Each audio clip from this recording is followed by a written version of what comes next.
How to fix Roblox Authentication error code 429. Hi everyone, this is Kate and welcome back to another video, and on today's video we will see how we can fix the Roblox Authentication error code 429. So without further delay, let's get started.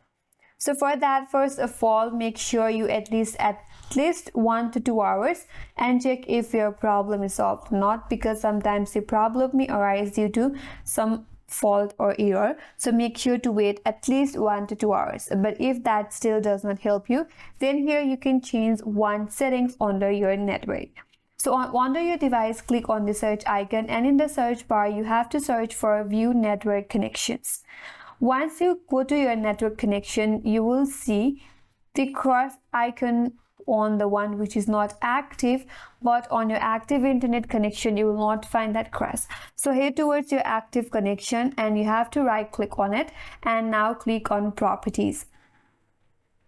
On the properties, here you have to select Internet Protocol version 4 and again head towards properties.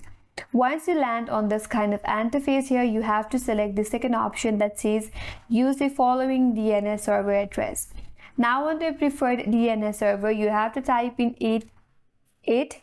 On next slot, again type in 8, 8 and 8.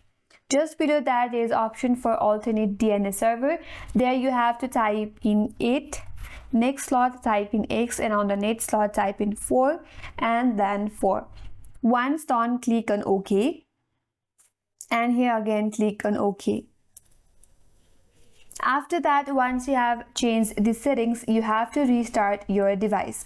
Once you restart your device, and now your problem will be solved.